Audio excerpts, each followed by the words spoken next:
Within the ancient temple complex of Heliopolis stands one of the largest still existing foundations to be found anywhere on Earth.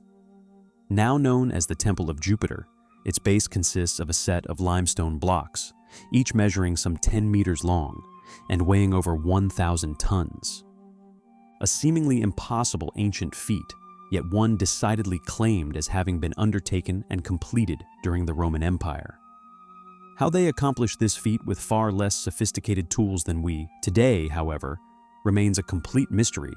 The trilithon, for example, another ancient spectacle found nearby, which although in a far worse shape than that of the aforementioned Temple of Jupiter, still exhibits blocks weighing upwards of 14 to 16,000 tons each, all somehow once set aloft one another. Yet these blocks still not the largest to be found within this astonishing complex. With the stone of the pregnant woman undoubtedly the jewel in the crown of this incredible ancient wonder.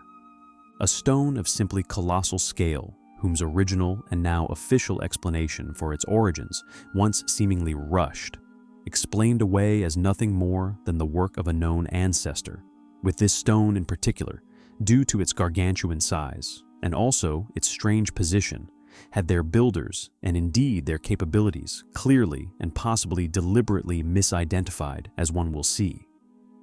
Written off as having been abandoned with its position, explained away as them not able to move it up the hill.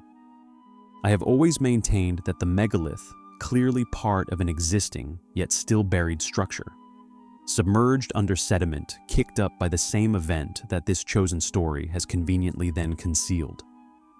I also maintained that when excavations were inevitably undertaken around this stone, and the structure beneath revealed in its true grandeur, it would expose this lie, at the very least this academic assumption, to the wider world. The stone, it turns out, indeed not abandoned due to having been too heavy to get up this small incline. In fact, this incline created by an entire lower half of its foundation. The discovery of this gargantuan, never-before-seen section of ancient Baalbek has been predictably quietly made and little shared, regardless of the fame surrounding the larger site. This discovery, although clearly of great importance, is also of great embarrassment to those within the archaeological circles who pushed the original hypothesis. With enormous step terraces as if the work of a later civilization, and countless huts, dwellings, and other strange yet gargantuan megalithic blocks just over the way.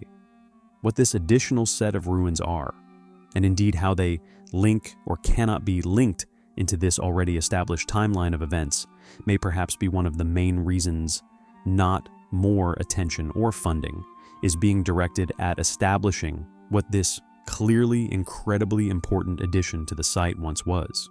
The fact that such discoveries make not even a dent on the already established timeline, and no effort is made to alter said opinions, should reveal to all just what this apparent timeline is, not the real sequence of events, but a comfortable lie and perhaps even a conspiracy to hide the reality of the situation from us all.